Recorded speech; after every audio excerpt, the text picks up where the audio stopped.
Saudara Ketua Indonesia Police Watch atau IPW, Sugeng Teguh Santoso melaporkan Gubernur Jawa Tengah periode 2012 hingga 2023, Ganjar Pranowo atas dugaan gratifikasi ke Komisi Pemberantasan Korupsi. Berkaitan dengan hal itu, calon Presiden nomor urut 3 Ganjar Pranowo tegas membantah dugaan yang kini dilaporkan oleh Ketua IPW. Selain Ganjar Pranowo, IPW melaporkan pula Direktur Utama Bank Jateng periode 2014 hingga 2023 Supriyatno atas dugaan yang sama. Sugeng merinci pelaporan ke Dumas KPK perihal kredit yang diberikan Bank Jateng kepada kreditur atau nasabah. Ada jaminan oleh asuransi berbentuk cashback. Pada laporan tersebut, dugaan keterlibatan Ganjar sebagai pemegang saham pengendali. Gitu. Dan 5,5% ini diinformasikan diberikan oleh Dirut Bank Jateng dengan inisial S dalam kurun waktu tersebut kepada seorang pemegang saham kendali GP, ya.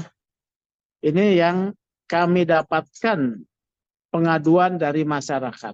Juru bicara Tim Pemenangan Nasional Ganjar Pranowo Mahfud MD, Ciko Hakim menilai pelaporan Sugeng ke KPK syarat bermuatan politis. Ciko menganggap laporan tersebut terkesan dipaksakan. Terlebih lagi, menurut Ciko, Sugeng merupakan anggota dari partai politik di luar koalisi PDIP, yaitu Partai Solidaritas Indonesia, yang saat ini sedang menjadi sorotan karena polemik penggelembungan suara.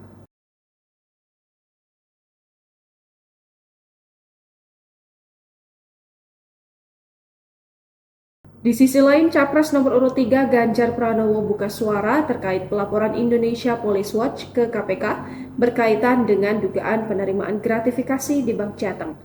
Ganjar menegaskan tidak pernah menerima gratifikasi seperti yang dituduhkan. Ganjar tidak menjelaskan lebih lanjut bantahan tersebut. Sementara itu, KPK memastikan telah menerima laporan IPW tersebut. Kini KPK tengah menindaklanjuti laporan itu. Ali mengatakan KPK akan menindaklanjuti pengaduan yang disampaikan IPW. Pengaduan itu segera diverifikasi oleh pihak KPK. Kenapa kemudian dilakukan verifikasi dan telah lebih dahulu? Tentu ini pengaduan itu kan diterima di bagian pengaduan masyarakat, kedeputian informasi dan data, begitu ya. Sehingga nanti dipastikan apakah syarat-syarat dari laporan masyarakat itu terpenuhi sebagaimana ketentuan atau tidak. Berikutnya juga nanti akan dilakukan termasuk pengumpulan data dan informasi lanjutan dengan koordinasi dengan pihak pelapornya, gitu ya. Download Tribun X sekarang, menghadirkan lokal menjadi Indonesia.